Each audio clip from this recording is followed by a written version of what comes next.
Հայ առաքելական Սուրբ եկեղեցին այս տարի մայիսի 14-ին նշեց Հիսուս Քրիստոսի համբարձման տոնը։ Տոնի առթիվ միացնայեջ մայր տաճարում Գարեգին II ամենայն հայոց կաթողիկոսի հանդիսապետությամբ մատուցվեց Սուրբ եւ անմահ պատարագ։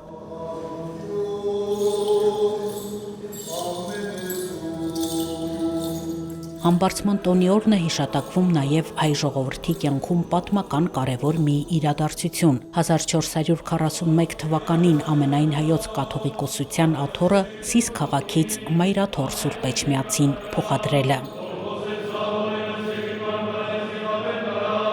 Կաթողիկոսական աթոռը ի սկզբանե հաստատված լինով Սուրբ Էջմիածնում պատմության հոլովույթում ստացվեց այնպես, որ դարերի ընթացքում այն տարբեր հանգրվաններ ունեցավ մեծ հայքի տարածքում եւ նաեւ Կիլիկիայում։ Սա պայմանավորված էր հայ ժողովրդի քաղաքական պատմության վայրիվերումներով։ Եվ ահա մենք տեսնում ենք, որ 15-րդ դարի սկզբում արդեն մի շարք եկեղեցական գործիչներ, իշխաններ արդեն իսկ գործուն քայլեր են ձեռնարկում աթոռը կաթողիկոսական սսից վերահաստատելու Սուրբ Էջմիածնում։ Եվ այս գործի կարևորագույն ռահվիրաններից մեկը Հովհաննես Հերմոնեցին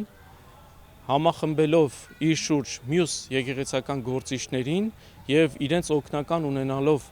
պատմիչ Թովմա Մեծոփեցուն նախաձեռնեցին այս կարևոր աշխատանքը եւ տեսնում ենք, որ 1441 թվականին տեղի ունեցած ազգային եկեղեցական ազդու ժողովի որոշմամբ որոշվեց կաթողիկոսական աթոռը այլևս սսից վերահաստատելու Սուրբ Էջմիածնում։ Սա պատմական կողմն էր։ Կաթողիկոսական աթոռի փոխադրումը, վերահաստատումը Սուրբ Էջմիածնում ազգահավաք նշանակություն ունեցավ։ Այն ոչ միայն եկեղեցական կարևոր նշանակալից իրադարձություն էր, այլ դարձավ ազգային վերազարթոնքի, ազգային ազգահավաք, ազգը Արարատյան դաշտում համախմբելու, Սուրբ Էջմիածնի տաճարին կրկին ավիուն հաղորդելու, Սուրբ Էջմիածնի տաճարի դերը Մայր Աթոռ Սուրբ Էջմիածինը հայության կյանքում վերանորոգելու խթան։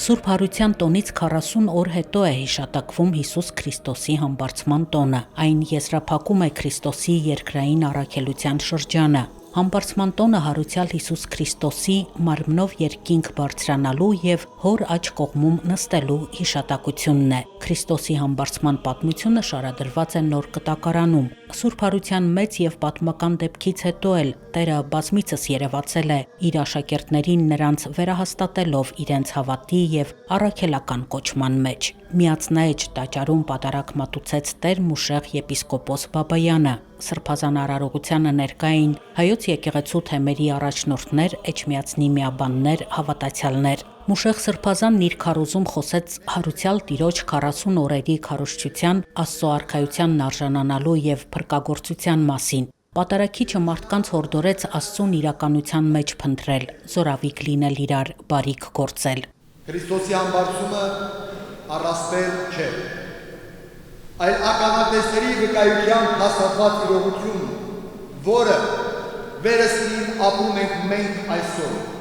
Անդրադառնալով հայրապետական գահի տեղափոխությանը եւ Մայրաթոր Սուրբ Էջմիածնում հաստատվելուն, Մուշեղ Սրբազանը նշեց. Էջմիածինը աստվածադիր կենտրոն է։ Դարերի ընթացքում այն կարողացել է զարգացնել եւ պահպանել հայկական մտավոր ներուժը։ Սուրբ Էջմիածինը դարձել է պետության վերածննդի խթանիչ ուժը, դարձել է առանցքը, որի շուրջ համախմբվել է աշխարհասփյուռ հայությունը։ Հայրապետական աթոռի Սուրբ Էջմիածնում վերահաստատվելը հայոց եկեղեցին հայտարարել է որպես ազգային տոն։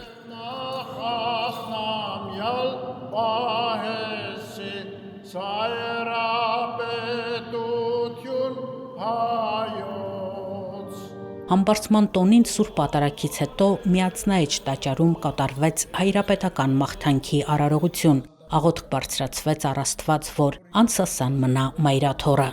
Հրաշակերտեցեր Մայրաթոռը մեր Սուրբ Էջմիածին։ Այս արարողությունից հետո հայոց հայրապետը օրհնություն բաշխեց Մայրաթոռ եկած ուխտավորներին։